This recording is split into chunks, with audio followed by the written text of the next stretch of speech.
Gracias por seguirnos mediante las redes sociales y acompañarnos en este espacio digital de frente con Óscar Ortiz.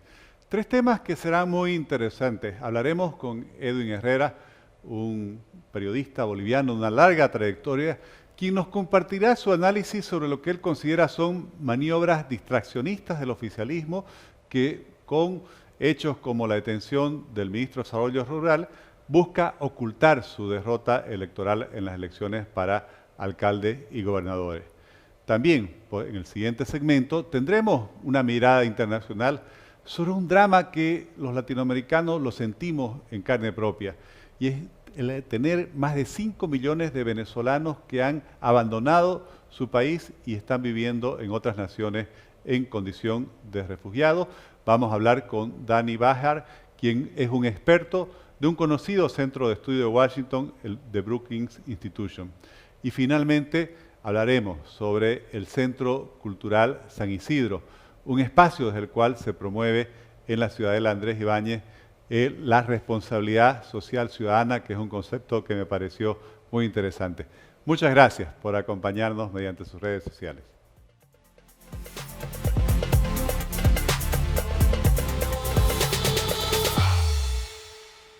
Vamos a conversar con Edwin Herrera, quien es un periodista y político con una amplia experiencia. Como periodista ha sido director del periódico La Razón, también ha dirigido canales televisivos en La Paz como Red 1, ATV, y en la política ha sido vicepresidente del movimiento Sin Miedo y también asambleísta departamental por Soberanía y Libertad, Solvó.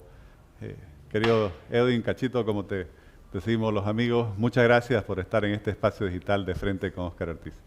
A ti las gracias, querido Óscar. La verdad es un placer enorme estar en tu programa que va creciendo día a día. Gracias. Hay una experiencia muy interesante en tu trayectoria que combina el análisis de la realidad boliviana desde el periodismo y después el asumir una posición protagónica ya en la política activa. Y recientemente con esa experiencia me pareció muy interesante un artículo que escribiste donde dabas a entender que en el fondo esta detención que ha habido del exministro de Desarrollo Rural, que es detenido por la policía infraganti recibiendo un soborno, no sería sino una hábil maniobra distractiva del oficialismo que busca ocultar su derrota electoral en las elecciones subnacionales. ¿Podrías compartir con quienes nos siguen por las redes sociales justamente tus argumentos para sustentar esta afirmación? Claro que sí. Los hechos son los que de alguna manera dan cuenta de que esta fue una estrategia hábilmente planificada y luego puesta en escena por parte del gobierno. El domingo 11 de abril, cuando se produjo la segunda vuelta en 4 departamentos, más o menos a las 7, 8 de la noche, cuando ya empezaban a conocer los resultados oficiales, algunas declaraciones de los protagonistas principales, unos asumiendo la victoria y otros todavía tímidamente diciendo que había que esperar los resultados, ya se empezaba a comentar en medios de comunicación, en redes sociales, en la familia y luego en los centros laborales, en las discusiones incluso del transporte público. A partir del domingo en la noche y durante el lunes, martes, no había tema de conversación en el país que no fuese la derrota electoral del MAS. Mucho más porque don Evo Morales y otras figuras del movimiento al socialismo dieron cuenta de la derrota, del descalabro electoral del MAS. Pero súbitamente, el miércoles, muy temprano en la mañana, con una conferencia de prensa del ministro de Gobierno, esta corriente de opinión adversa al MAS, que buscaba responsables, que dibujaba escenarios posteriores para el oficialismo y las oposiciones, que intentaba entender qué había pasado, por qué el MAS perdió 6 de las 9 gobernaciones y 8 de las 10 grandes ciudades del país, qué había pasado.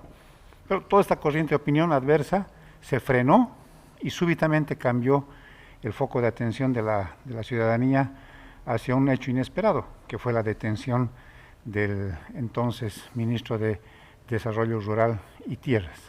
Este caso de corrupción al más alto nivel, donde se vio involucrado un ministro, por supuesto, que eclipsó, opacó en cuestión de segundos la mirada que estaba puesta en la derrota electoral del MAS. Y por eso, solamente uniendo los hechos, poniéndolos en un solo plano, se puede llegar a la conclusión de que esta fue una estrategia hábilmente armada, previamente, seguramente preveyendo que iba a ocurrir esta derrota electoral, para que la gente deje de hablar de este estrepitoso descalabro electoral del MAS y se aboque, gire su atención hacia un tema de corrupción en el más alto nivel del Estado.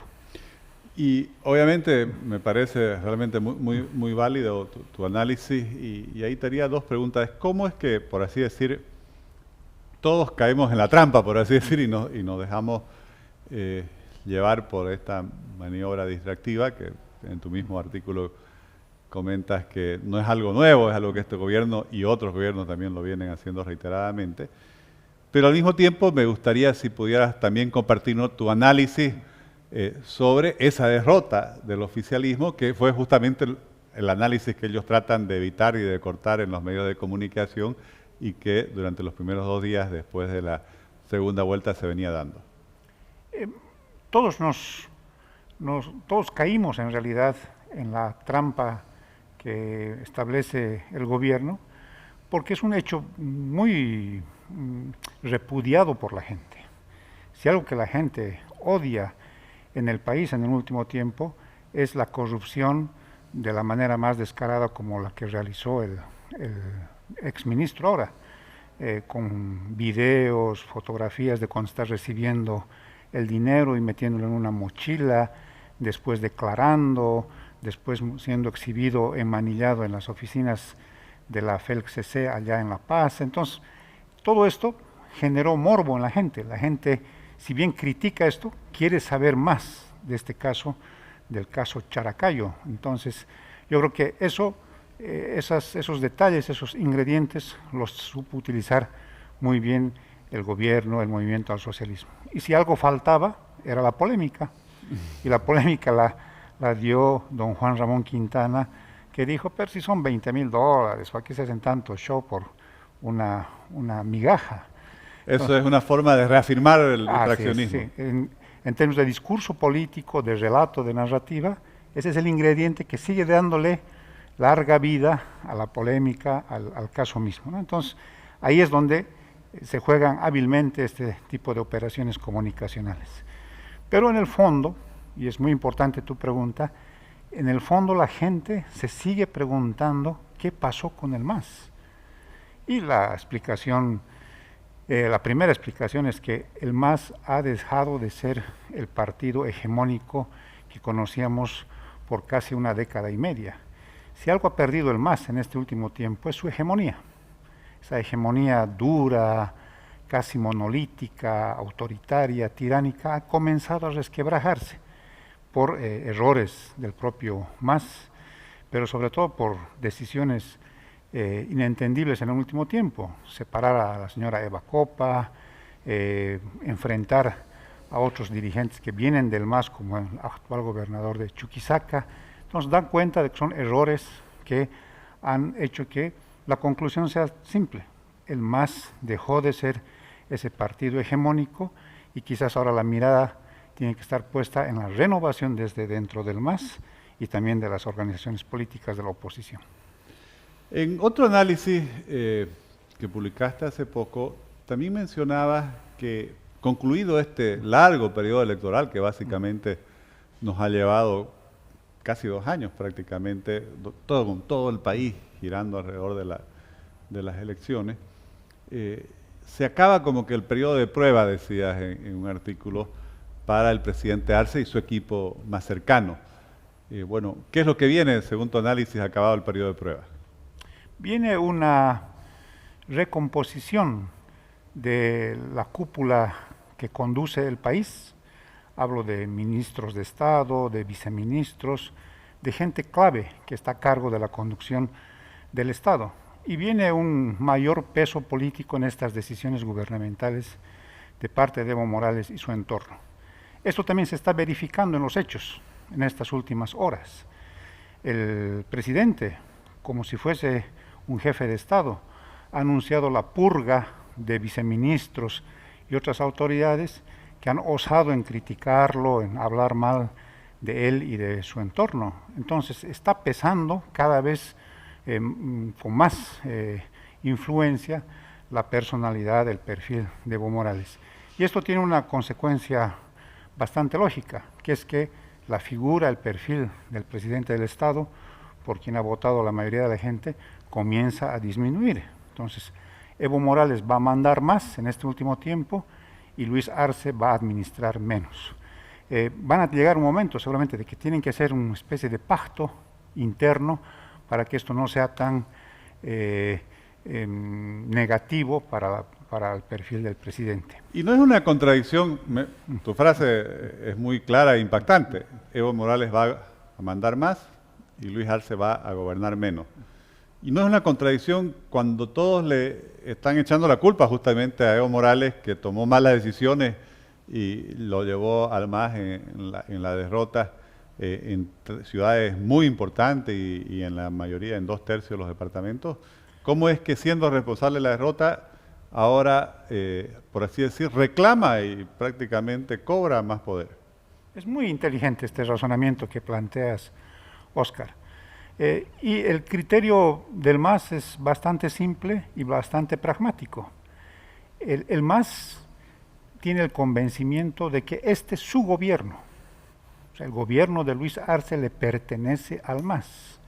Y no pueden cometer un grueso error nuevamente de perderlo en los próximos años, incluido la posibilidad de un referéndum revocatorio a la mitad del mandato, porque perderlo podría ser para siempre. Y entonces, bajo este criterio político de que es su gobierno, su principal dirigente tiene que cobrar mayor notoriedad, mayor peso específico en las decisiones de gobierno.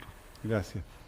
Para tener un panorama completo, también me gustaría conocer tu opinión sobre el otro lado, sobre la oposición, o podríamos hablar de las oposiciones, porque aquí yo veo que han habido dos fenómenos que se han dado. Por un lado, las organizaciones políticas que tuvieron el protagonismo, especialmente en los niveles municipales y departamentales, por parte de la oposición, en los 10, en algunos casos hasta 15 años anteriores, prácticamente han quedado en un espacio irrelevante en esta elección. Y por otro lado, quienes han ganado, como que cada uno pertenece a una organización política distinta del otro. O sea, creo que si hablamos de las 8 ciudades más importantes ganadas por la oposición y los 6 departamentos, me parece que no hay ninguno que tenga por lo menos 2 de esos espacios. ¿Cuál es tu análisis, querido Edwin? Se ha abierto un nuevo ciclo político, Óscar. Ha terminado este ejercicio electoral, que como tú muy bien decías, nos tomó 2 largos años, y si contamos las elecciones anteriores, estamos acudiendo a las urnas desde hace ya prácticamente un quinquenio. Entonces se ha agotado eso y se ha inaugurado un nuevo ciclo político, que exige renovación al MAS, que con todas estas adversidades yo creo que va a encaminar su renovación, quizás a través de la figura de Andrónico Rodríguez o a través de Eva Copa, de David Choquehuanca. Ya verán ellos cómo encaran este proceso. Pero ese mismo desafío está puesto sobre las organizaciones políticas de la oposición. Serán las que conocimos tradicionalmente, estos partidos sistémicos como Soberanía y Libertad, Unidad Nacional, el Movimiento Demócrata Social, o serán otros partidos. Yo creo que el desafío también para las oposiciones es una renovación, es la construcción de un proyecto alternativo distinto, diferente, que entienda las claves profundas del electorado boliviano. Porque si algo no hemos hecho bien, creo yo de manera personal, desde el oficialismo y desde las oposiciones, es entender las claves más profundas de lo que quiere la gente respecto a liderazgos, partidos, maneras de hacer política en el mundo que vivimos ahora, donde por ejemplo las redes sociales tienen un peso mayor. Es otra manera de entender y de actuar políticamente. ¿Y cómo ves que puede influir en este escenario nacional lo que ha sucedido en el ámbito internacional recientemente? No me olvido que Evo Morales prácticamente asumiendo una especie de, autoasumiendo una especie de rol de liderazgo internacional, ya festejaba anticipadamente la victoria del correísmo en el Ecuador, también en el Perú. Bueno, en el Ecuador les fue muy mal, Guillermo Lasso ganó con claridad la segunda vuelta. Y en el Perú, si bien gana un candidato de izquierda radical, el primer lugar en la primera vuelta, veremos cómo le va en la segunda, no es el candidato que apoyaba el hoy renombrado Grupo de Puebla, anteriormente Foro de San Pablo, o la Corriente del Siglo XXI. ¿Qué crees que todo esto va a tener de incidencia en Bolivia? Es muy importante, porque como quede de alguna manera compuesto el mapa político a nivel regional, a nivel continental, también se abren las posibilidades para otros proyectos alternativos dentro de Bolivia.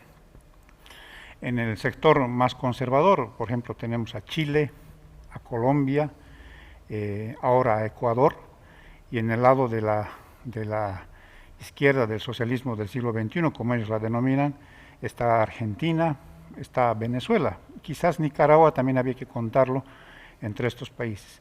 Parece que el fiel de la balanza va a ser sin duda Brasil. Lo que pasa en el Brasil va a determinar hacia dónde se va el péndulo de la izquierda o la derecha, como comúnmente se llama, hacia dónde se va a inclinar más. Yo creo que ahí puede haber una enorme posibilidad para los partidos que quieren una construcción de algo nuevo, para que también internacionalmente puedan cobrar aliados de mucho peso. Chile, por ejemplo, es un ejemplo a nivel internacional en este momento de pandemia, y yo creo que se abren posibilidades para una nueva manera de hacer política también en el país, mirando la región y mirando el mundo a través de las redes sociales. Edwin, muchísimas gracias. Creo que ha sido una conversación interesantísima. Estoy seguro que coinciden conmigo quienes nos han seguido por las redes sociales. Y vamos a estar pues conversando permanentemente porque realmente creo que es muy importante que hagamos estos análisis y no nos dejemos llevar por las maniobras distraccionistas del oficialismo de este y otros oficialismos, y es algo en lo cual tenemos que trabajar mucho para orientar a la opinión pública. Gracias a ti, y la inteligencia siempre está puesta. Yo creo mucho en la inteligencia de la gente. Yo creo que no se va a comer fácilmente este tipo de anzuelos. Gracias, gracias.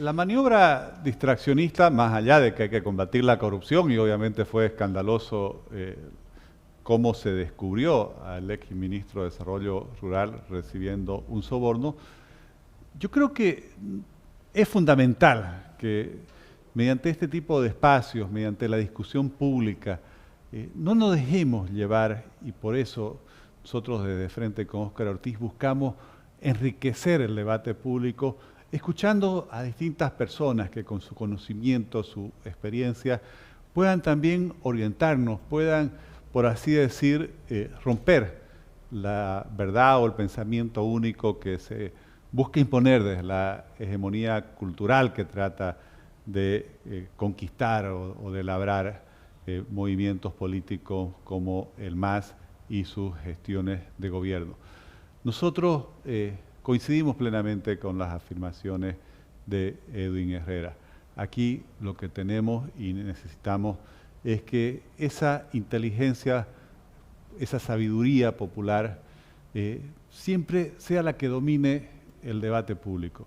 Y nosotros vamos a estar trabajando siempre con distintas personas, buscando aprovechar a los distintos referentes que tenemos en la sociedad boliviana para que el debate democrático sea la base de nuestras discusiones, de nuestras decisiones y sobre todo de nuestras posiciones como ciudadanos, que al final es lo que importa y es lo que debe determinar el futuro del país. Gracias por estar acompañándonos en este espacio digital de Frente con Óscar Ortiz.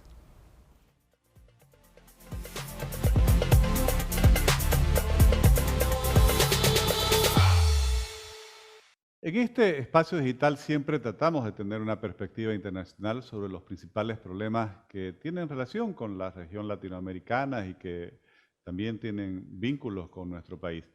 Y hay algo que no solo es un problema, es un drama, que es el problema de la migración y de los refugiados venezolanos. Y vamos a conversar sobre una persona que conoce mucho esta realidad, que la ha venido estudiando. Me refiero a Dani Bahar, quien es economista, es investigador senior del Programa de Desarrollo y Economía Global de Brookings Institution, un centro de estudios muy importante y con mucho prestigio a nivel internacional. Y también Dani Bahar es miembro asociado del Centro para el Desarrollo Internacional de la Universidad de Harvard. Dani, muchísimas gracias por haber aceptado esta invitación. Encantado de estar contigo y tu audiencia, Oscar. Gracias, Dani. Hay una realidad que realmente nos impresiona a todos y es que ya se han superado los 5 millones de venezolanos, por lo menos con los datos a diciembre de 2020, que han abandonado su país y que están solicitando refugio en otras naciones. Esta es una cifra que me impresiona porque no provienen de una guerra, de un conflicto civil, por ejemplo, como el que ha habido en Siria, y sin embargo se sitúa, yo creo, hoy entre los fenómenos de migración y de refugiados más importantes del mundo. ¿Cuáles son las características de esta ola migratoria venezolana, Dani? Sí, fíjate, tienes razón, es una ola migratoria muy poco común, sobre todo para América Latina. Es la ola migratoria más grande que ha tenido el hemisferio. Es la segunda hoy en día después de la crisis de refugiados siria, y eso lo podemos conversar más adelante. Y bueno, digamos, la gran mayoría de estas personas están en Latinoamérica. El anfitrión más grande, el país anfitrión más grande hasta hoy en día es Colombia, lo cual no es sorprendente siendo el país vecino. Típicamente es muy común en crisis de refugiados en otras partes del mundo que los países que más, los anfitriones más grandes son los vecinos. Por ejemplo, en el caso de Siria, Turquía juega un rol importante, y Jordania y Líbano también. Nosotros escuchamos mucho de los sirios en Europa, pero realmente la mayoría de los sirios están en Turquía, Turquía, Jordania y Líbano. Y en el caso de Venezuela, la gran mayoría están en Colombia, pero también hay comunidades muy importantes en Perú, en Chile. Y después tenemos países como Ecuador, Bolivia, quizás menos. Eso tal vez hay algún aspecto geopolítico en esa realidad. Y también países como Brasil, México, digamos, en toda Latinoamérica hoy en día hay refugiados venezolanos. Y digamos, yo he visto datos más que todo sobre Colombia, son donde los datos están quizás más actualizados, o yo en personal he tenido más acceso a ellos. Y bueno, por un lado, uno tiene la percepción de que los refugiados venezolanos que están hoy en día escapando son personas, bueno, bastante vulnerables, muy necesitadas. Básicamente, cuando llegan a los otros países requieren ayuda desde el punto de vista de salud, desde el punto de vista también de vivienda, de nutrición.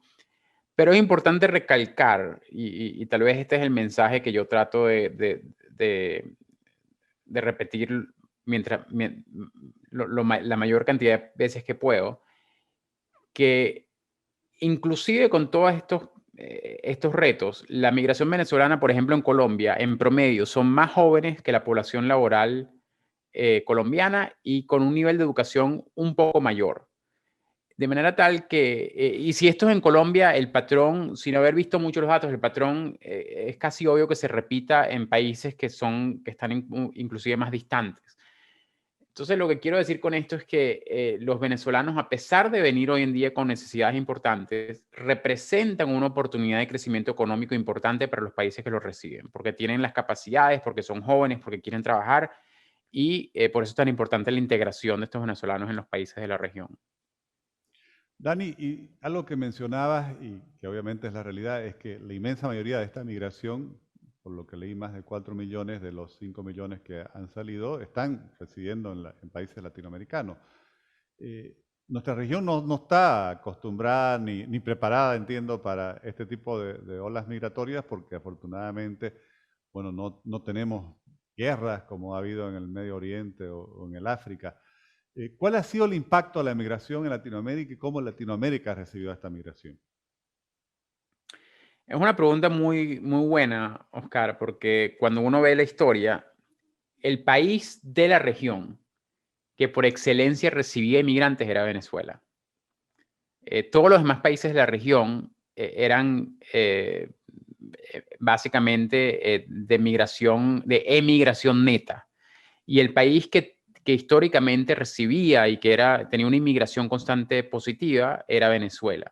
Y en Venezuela vivían muchos colombianos. En los años 90 llegaron a haber hasta 4 millones de colombianos en Venezuela. Venezuela recibió muchos de los latinoamericanos que escapaban de dictaduras militares en los países más del sur del continente.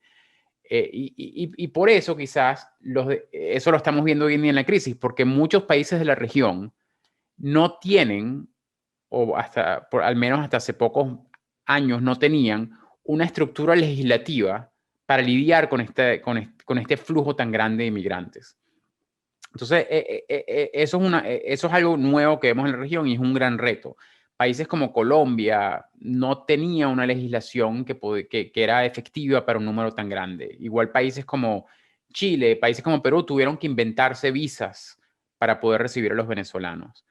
Eso por un lado. Por otro lado, quiero también tocar el punto que mencionas de que como tú dices, es correcto. O sea, en Latinoamérica no existían el tipo de guerras que tal vez estamos acostumbrados, o conflictos civiles que estamos acostumbrados en África, en el Medio Oriente, etcétera. Hubo una época de dictaduras militares muy sangrientas y hoy, digamos, la dictadura de Venezuela también es una dictadura muy sangrienta. Pero, digamos, los flujos no eran tan grandes como lo vimos en otras regiones. Pero a pesar de que en Venezuela no hay un conflicto armado definido de la manera más tradicional, o una guerra civil definida de la manera más tradicional, hay un dato que creo que es importante entender. Y en esto también se basa un poco la discusión sobre si estas personas son refugiados o son inmigrantes, que lo podemos discutir. Pero cualquier indicador socioeconómico que uno ve de Venezuela hoy en día, casi cualquiera, el que te quieras escoger, que es una realidad muy triste, la mortalidad infantil, el PIB per cápita, la tasa de pobreza, cualquier cosa que se te pueda ocurrir, todos los indicadores de Venezuela son iguales o peores de los que un país en conflicto tiene. De manera tal que a pesar de que no hay una guerra en Latinoamérica, las condiciones que generan esta crisis de refugiados son casi iguales a las condiciones de un país en guerra desde el punto de vista socioeconómico. Dani, y mencionabas a Colombia, el presidente Iván Duque ha firmado un decreto por el cual crea un estatuto especial para el refugiado venezolano. ¿Cuál es tu análisis al respecto? ¿Esta es la respuesta que se necesita? ¿Este es el camino que debieran seguir otros países? Absolutamente. Yo pienso que el presidente Duque y todo su gobierno, y cuando digo todo su gobierno me refiero a personas del nivel más alto de gobierno, hasta funcionarios de gobiernos locales y gobernaciones, etcétera, creo que entienden algo que es muy conmovedor. Primero, que Colombia y Venezuela son países hermanos y uno realmente ve esta sensación que tal vez también uno la ve en otros países de América Latina, pero creo que en Colombia es mucho más viva, de que cuando uno escucha a los oficiales colombianos hablando, los oficiales de gobierno, funcionarios, etcétera, siempre hablan de nuestros hermanos venezolanos. Hay esta sensación muy conmovedora de que quieren realmente ayudar, de que Venezuela estuvo ahí para ellos hace 20, 30 años y hoy en día Colombia está retornando esa responsabilidad, tiene esa responsabilidad histórica. Pero el segundo punto, porque esto no se le puede exigir a cualquier país, no cualquier país tiene esa sensación de hermandad. El segundo punto que creo que todos los funcionarios de gobierno colombiano entienden, otras desde el más alto hasta el más bajo, es que esto es una oportunidad de crecimiento económico para Colombia.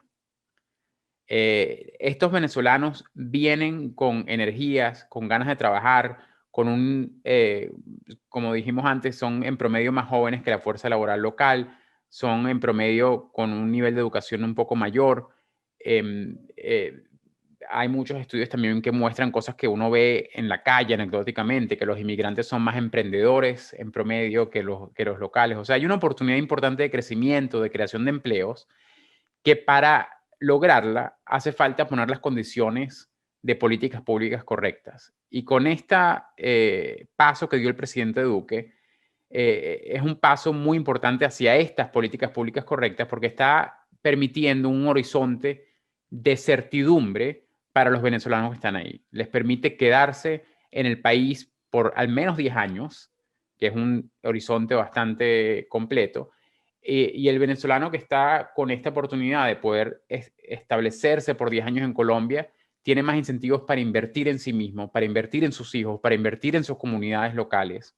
Y al mismo tiempo, Colombia también puede planificar a mediano y a largo plazo. Entonces, de manera tal que esta idea, toda esta investigación que vemos en distintas partes del mundo, que los inmigrantes son una fuerza importante para el crecimiento laboral, para el crecimiento económico del país, se dan siempre y cuando estén las condiciones de políticas públicas correctas. Y pienso que Colombia ha sido, en este sentido, hay que darle realmente el honor a Colombia, que ha sido el promotor de estas políticas en la región, y realmente espero que los demás países de la región sigan el paso y de verdad que logren darle un estatus permanente a los venezolanos que están en sus países. Gracias, Dani. Y estuve leyendo uno de los ensayos que has escrito sobre este tema y me sorprendió mucho ver la diferencia en cuanto a la reacción de la comunidad internacional en lo relativo a la asignación de recursos para apoyar esta ola de refugiados, si comparamos, por ejemplo, con lo que se ha asignado a los refugiados sirios. ¿Por qué crees que no ha habido la misma respuesta de la comunidad internacional con relación a los refugiados venezolanos y cómo se debiera trabajar para generar esta conciencia del apoyo que necesitan tanto los refugiados como los países que los están acogiendo?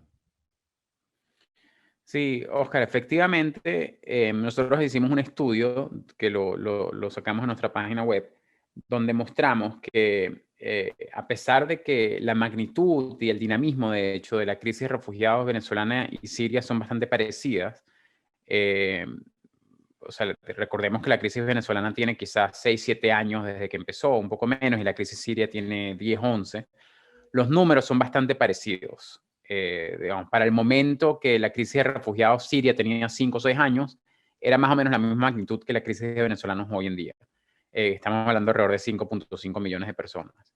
Pero lo que mostramos en ese pequeño estudio es que cuando se trata de la ayuda internacional, el financiamiento internacional que la comunidad internacional le ha dado a los países receptores para poder lidiar con este flujo, hay una disparidad enorme. Y viendo los datos, los estoy leyendo aquí, conseguimos que, por ejemplo, para el 2020, hasta el 2020, el total de financiamiento que se le ha dado a un refugiado sirio por la comunidad internacional es de alrededor de $3.150 por sirio. Mientras que en el caso venezolano, si tomamos todo el financiamiento internacional, que no llega a ser un poco más de $1 billón,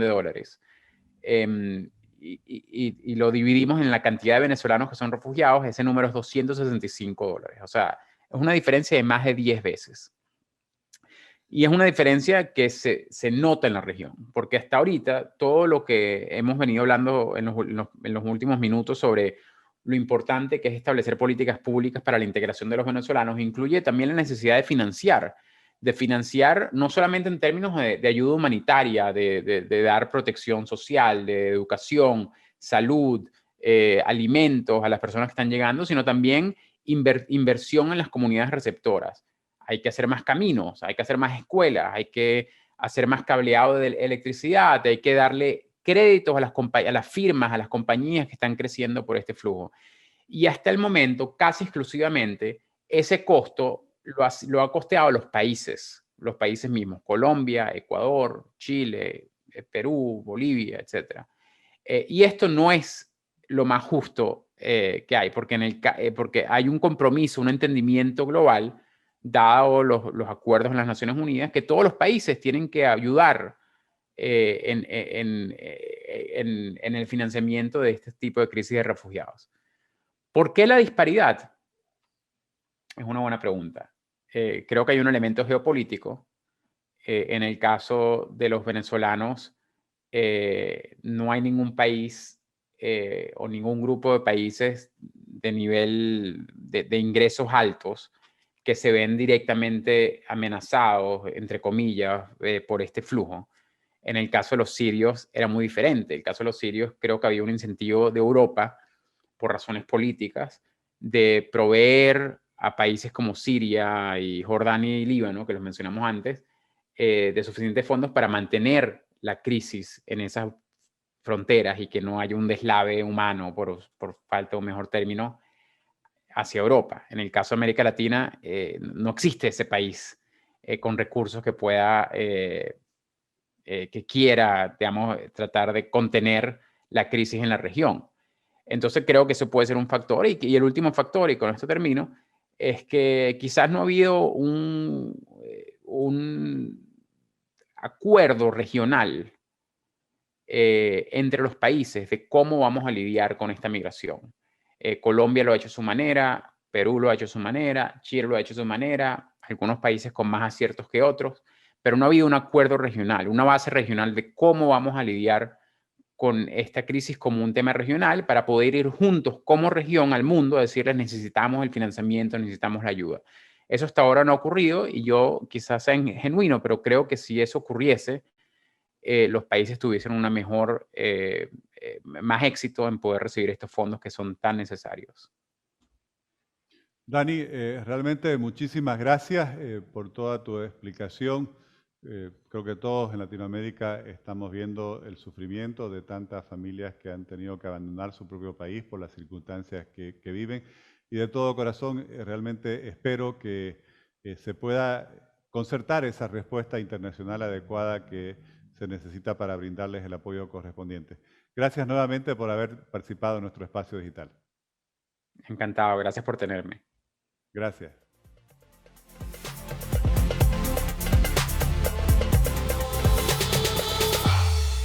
El drama de la migración venezolana, de estos más de 5,5 millones de venezolanos, de hermanos latinoamericanos que han tenido que abandonar su país, nos muestra la gravedad de la crisis de esta nación hermana.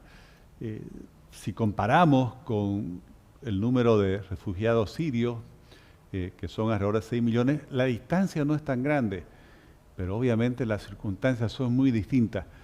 Cuesta entender que un país que no está sumergido en una guerra, como por ejemplo le ha pasado a Siria, pueda obligar, por las circunstancias, a tantos millones de sus ciudadanos a irse del país. Venezuela, lo decía Dani, durante mucho tiempo fue el lugar donde muchas de las víctimas de la persecución política de toda Sudamérica, de Latinoamérica, iban a refugiarse. Hoy son sus ciudadanos los que están necesitando ser acogidos. Y como ni nuestra región está preparada, ni existen los recursos necesarios, no siempre se les da el apoyo que necesitan y tampoco se les ofrece mejores condiciones.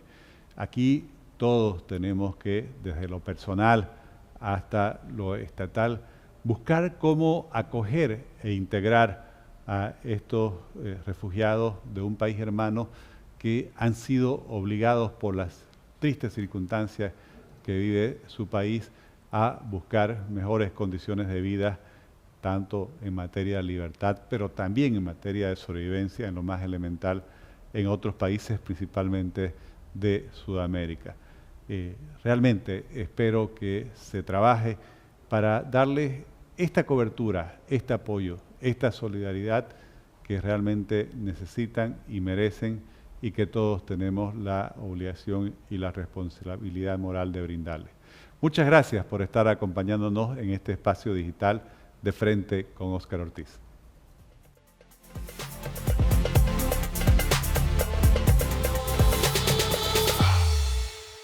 En este espacio digital promovemos las iniciativas, el conocimiento de todas las iniciativas, proyectos y desarrollos que tienen que ver con el emprendimiento.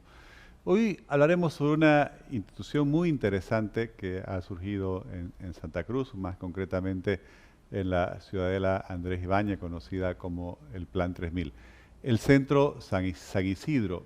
Y vamos a hablar con su director, con Juan Pablo Cejas, quien es economista, tiene una amplia experiencia en gestión de proyectos públicos y privados y especialmente en proyectos con alto impacto cultural. Además de ser el director de San Isidro, es responsable de la unidad de proyectos y estrategia institucional de la Fundación INFA. Juan Pablo, muchas gracias realmente por acompañarnos en este espacio digital. Muchas gracias por la invitación, Oscar, y bueno, para compartir estamos predispuestos, ¿no? Gracias, Juan Pablo. Estuve leyendo que el Centro San Isidro ha cumplido 15 años ya de existencia y de actividades. ¿Nos podrías comentar un poco qué hace el Centro San Isidro y cómo surgió esta iniciativa, cómo se ha ido consolidando? Claro que sí. Mira, el 12 de abril San Isidro cumplió 16 años de existencia, ¿no? Y es muy emblemático porque hace años atrás surge como una iniciativa de jóvenes que, guiados justamente por las necesidades que atravesaba nuestro barrio, nuestra ciudadela, las ciudadelas como tal, y los estigmas sociales que las catapultaban, o las enterraban, en otras palabras, decidimos poder dignificar ciertas razones de ser del Plandino, de la villa, de la pampa de la isla, ¿no? Estamos hablando de gente que trabaja, que emprende, que es parte del desarrollo de Santa Cruz y no tenía por qué cargar un estigma social, tomando en cuenta que son gente que son parte de la dinámica cultural y la dinámica económica del departamento y de Bolivia, ¿no? Entonces desarrollamos un sinfín de actividades que implicaban trabajar con niñas, niños, la recuperación de espacios, áreas verdes que eran curichales, basureros, y con la dinámica de trabajo en equipo habíamos convertido esos espacios en canchas, en áreas de esparcimiento, asumiendo cosas que le competen y le competían en su momento también al gobierno municipal como tal, ¿no? Entonces, generar cohesión barrial con los vecinos, las vecinas, para que estos se pronuncien, puedan generar una reacción para su barrio, era parte de la tarea que habíamos emprendido desde el inicio, ¿no? Posteriormente, consolidamos el grupo y tuvimos una experiencia en Buenos Aires con una organización denominada Defensores del Chaco, y era para conocer una experiencia de deporte social, de fútbol callejero. Cómo el fútbol puede cambiar y romper estereotipos también sociales, era la cuestión. Entonces asimilamos esta experiencia de estos compañeros de Defensores del Chaco con el nombre de fútbol callejero. Trajimos la metodología a Bolivia y decidimos implementarla a partir de nuestros contextos, de nuestra realidad social boliviana, y empezamos a expandirla por municipios a nivel nacional. Conformamos una red de fútbol callejero a nivel nacional, fuimos parte de una red latinoamericana, una red mundial, participamos en eventos internacionales y bajo la premisa de el fútbol como pretexto para la transformación social. Un fútbol que no mide necesariamente la competición, sino el valor humano como tal. Mujeres y hombres en igualdad de oportunidades y de condiciones. Y así sucesivamente fuimos desarrollando la idea hasta convertirnos en lo que hoy somos, ¿no? Qué bueno. Me llamó la atención que se presentan como una entidad que promueve la responsabilidad social ciudadana. Sí. Normalmente escuchamos la responsabilidad social empresarial, ¿no? Es el concepto que estamos acostumbrados. ¿Cómo conciben la responsabilidad social ciudadana? Es muy interesante el cómo se plantea este concepto, ¿no? Cómo nosotros lo planteamos y lo interiorizamos. Entendemos por responsabilidad social ciudadana a partir del compromiso de transformación individual, y esa transformación individual te puede compaginar a una transformación social como tal, ¿no? Entonces, el entender y reconocer tus contextos, tu barrio, tu ciudad, tu país, y saber de que hay necesidades que hay que cambiar, tienen que empezar por uno mismo. De ahí que empieza la responsabilidad social, ciudadana, pero desde lo individual hacia lo colectivo. Entonces, San Isidro justamente tiene esa característica, ¿no? Mucha gente que ha participado y que participa en San Isidro, cuando no conoce de lleno el cómo funcionamos, viene y dice, queremos ayudar. Y ahí ponemos el momento. Acá nosotros no queremos ayuda, porque sabemos perfectamente que al hacer alguna acción con nosotros, quien cambia y quien genera, digamos, realmente una ayuda es la persona que se involucra en un proceso de transformación social. Es por eso que esa concepción la hemos interiorizado y tratamos siempre de poderla fortalecer y masificar en los emprendimientos que vamos desarrollando, ¿no? Que no solamente son culturales y deportivos. ¿Y cuáles son los principales programas que desarrollan, que ejecutan para alcanzar estos objetivos? Mira, nosotros tenemos ejes de acción justamente donde trabajamos el arte y la cultura como herramientas para la transformación social. Desde las periferias hemos tratado justamente de poder activar una dinámica cultural, artística, que vaya fluyendo hacia el centro como tal. Entonces rompemos como que ese estereotipo de centro-periferia. Nosotros queremos plantear que desde las periferias también existen colectivos, grupos, artistas culturales y demás que pueden generar una ola hacia adentro como tal, hacia el centro. Hemos desarrollado festivales de toda índole, desde hip hop, música, rock, festivales de teatro. Impulsamos el primer festival de teatro callejero, ya tenemos como una cuarta versión. El Cantando por mi Ciudadanía, que tiene como 11 versiones y que son festivales muy grandes que movilizan mucha gente y que tienen temáticas justamente que aportan y contribuyen a la sociedad, ¿no? En pensamiento, en reflexión y para poder hacer de que lo estético se vaya complementando también con la sensibilización en temas varios, ¿no? Cuando hablo de temas varios estoy hablando de temas trata y tráfico de personas, estoy hablando de promoción de ciudadanía, cultura misma, temas medioambientales, etcétera, que van surgiendo a partir también de una reflexión que vamos desarrollando. El deporte social, usamos esta metodología de los 3 momentos que te comentaba hace un instante y lo transversalizamos en diferentes deportes. Tenemos más de 170 profesores, por ejemplo, de unidades educativas, que están utilizando esta metodología para trabajar temas de educación formal, justamente en aula, ¿no? A su vez, también trabajamos temas de medio ambiente, hemos sido parte de las agendas ambientales y hemos hecho ferias, hemos participado en diferentes eventos, también con la intención de sensibilizar y concienciar a la ciudadanía en el respeto y cuidado del medio ambiente, ¿no? Temas de ciudadanía y democracia es otra de las líneas de acción, porque creemos de que la formación constante de las personas o de los miembros que son parte del Centro San Isidro y las personas que se interiorizan, es importante que manejen posturas políticas desde una visión mucho más amplia de la sociedad, de sus contextos como tal, sin necesidad de alinearse en algún partido político como tal, ¿no? Entonces, de ahí vamos desarrollando una serie más de líneas de acción que van contribuyendo a nuestra causa, ¿no? Claro. Que es justamente poder ser un referente a nivel nacional e internacional sobre temas de gestión cultural e incidencia que conciernen a los jóvenes. Vi que entre sus principales objetivos también tienen la de promoción del empleo juvenil y el fomento del emprendimiento. ¿Cómo están trabajando esta área? En realidad es justamente emprendimiento, ¿no? Este es un elemento bien sensible, ¿no? Porque hablar de empleo juvenil es hablar de promesas, de compromisos políticos y demás en el país que no han dado un resultado pleno justamente en el sector de la juventud como tal, ¿no? Si bien se ha creado una ley de juventud nacional, el departamento tiene su ley de juventud departamental, faltan los mecanismos necesarios para poder aplicar y hacer realmente de que estas políticas se conviertan en herramientas prácticas para que el joven asimile quizás no un empleo público, sino más bien para que sea emprendedor, que tenga herramientas que te ayude a fortalecer tu dinámica de capacidades blandas y duras y con estas puedas desenvolverte en el mercado laboral o crear tus propios emprendimientos. Desde ese punto de vista, nosotros hemos ido trabajando y desarrollando capacitaciones y fortalecimientos justamente ante estos 2 necesarios elementos que tenemos los seres humanos, ¿no? Fortalecer nuestras capacidades o habilidades blandas y duras para poder tomar decisiones adecuadas que nos permitan también emprender.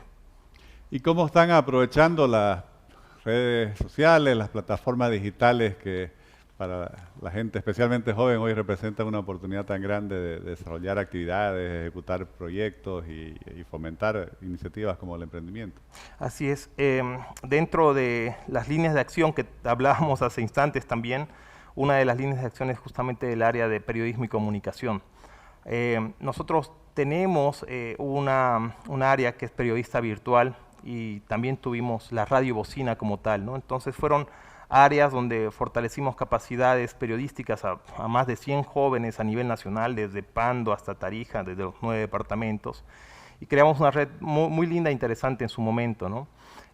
Posteriormente, después del proyecto, esto se fue también sosteniendo de manera propia y mucha gente siguió trabajando o contribuyendo con información desde sus lugares. Tenemos esta plataforma que se llama Periodista Virtual, tenemos una página de Facebook también, mucha gente que comparte información, que reporta cosas y hemos experimentado también con televisión. Hemos tenido un programa de televisión que se llama El Galpón, que ha podido transitar en su momento, según su ciclo, en un canal de televisión local. Posteriormente estuvimos con otro programa en la cuarentena que se llamó Latidos Democráticos, justamente, donde hemos tratado de generar como un paraguas para entender cómo está fluctuando o estaba fluctuando las elecciones nacionales, las subnacionales, y cómo los jóvenes deberían tener una posición o una participación plena en este proceso democrático, ¿no? Y el último programa que tenemos, que ahora mismo está saliendo en otro canal de televisión a nivel nacional, se llama Generación Z. Ya es justamente también un programa súper pilas, o sea, con jóvenes, con muchos colores, cromos y también hay mucha participación de jóvenes. Hay espacios donde que se llama el diccionario, el buscador y otros espacios, segmentos interesantes porque se habla de cultura, se habla de política, se habla de género, se habla de un sinfín de cosas que son necesarias entenderlas en un país como el nuestro, que es tan diverso como tal, ¿no? Juan Pablo, y como mencionaba, si bien nacieron en la ciudadela Andrés Ibáñez, ya no se limitan a ellas, están trabajando en las otras ciudadelas y están también trabajando en el centro. Así es. Nosotros, si bien nuestra sede está en el Plan 3000, tratamos de que nuestra causa esté marcada justamente en los sectores o en los distritos que más necesidades tienen. Estamos hablando del Plan 3000, la Pampa de la Isla, los lotes, ¿no?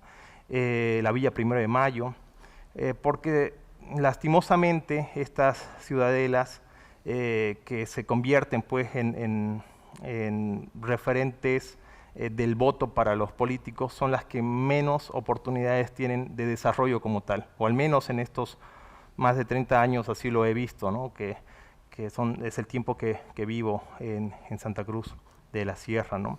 Y es una pena porque estas 4 ciudadelas juntas albergan más del 60% de la población de Santa Cruz de la Sierra y por ende, o sea, existe un valor que cuando hablamos de redistribución de recursos o de la riqueza, no les llega lo que les compete, ¿no? Entonces hay una lucha justamente, al menos en el Plan 3000, que es una ciudadela que nace desde el 83 con 15.000 familias o personas, mejor dicho. Ahora tiene más de 300.000 habitantes, ¿no? Y en temas de redistribución de recursos, seguimos con el censo 2001 y del 2001 hasta la fecha, esto ha crecido de manera exponencial. Entonces, evidentemente que las necesidades son muchas más. Si hablamos de educación, si hablamos de centros culturales, por ejemplo, es muy penoso porque en un distrito tan grande solo hay un centro cultural público, ¿no? Entonces hay que generar más espacios de interacción, de participación de jóvenes, de los mismos ciudadanos, para que esto se puedan autoorganizar y poder también gestionar ellos mismos las transformaciones que necesitan sus comunidades, ¿no? Bueno, muchísimas gracias, realmente muy interesante la presentación que nos has expuesto, que nos has compartido, y felicidades sobre todo por ese trabajo que vienen realizando hace ya 16 años.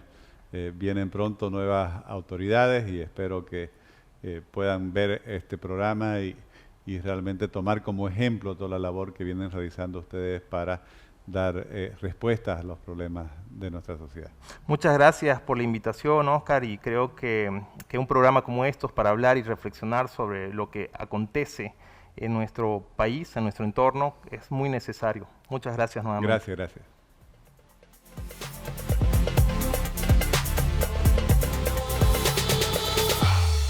La labor del Centro San Isidro es realmente, primero, un modelo de emprendedorismo social. También existe el emprendimiento social, aquel que busca realmente generar respuestas positivas, concretas, proactivas a los problemas de nuestra sociedad con la ejecución de proyectos, programas y la puesta en práctica de una serie de ideas que generen soluciones. A mí me pareció realmente no solo muy interesante, sino un ejemplo a seguir. Por ejemplo, buscar reconciliar la cultura con la economía, ya lo hemos visto en otros episodios, porque la cultura no solo que eleva el nivel de vida de una sociedad, sino que también se puede convertir en oportunidades económicas para muchas personas. Pero también desde un centro como San Isidro, hablar de responsabilidad social ciudadana. Normalmente estamos acostumbrados a solo demandar, a solo pedir, a solo protestar, a solo marchar, pero que se esté inculcando, bueno, cuál es la responsabilidad social que tenemos cada uno, cada persona como ciudadano, creo que es algo que realmente cambia y transforma nuestra forma de actuar o a la que estamos acostumbrados en nuestro país. Y también, como siempre, el fomentar, especialmente entre los jóvenes, el espíritu emprendedor, el buscar soluciones a todas esas limitaciones económicas mediante la búsqueda de darles condiciones para que puedan tener proyectos propios. Creo que también es muy valioso y algo que en una democracia es fundamental. Formar comunicadores, fomentar la generación de espacios de discusión de los problemas públicos, del debate de la sociedad, obviamente es una de las mejores formas de preservar la libertad en una sociedad. Realmente espero que quienes hayan visto este programa puedan apoyar las iniciativas del Centro San Isidro y también que las nuevas autoridades que van a ingresar, no solo en este municipio, sino en los otros, porque se debieran hacer iniciativas similares en el conjunto del departamento y del país, puedan trabajar con ellos y también tomar su ejemplo para apoyar este tipo de iniciativas. Gracias por habernos seguido mediante las redes sociales en este nuevo episodio del Espacio Digital de Frente con Óscar Ortiz.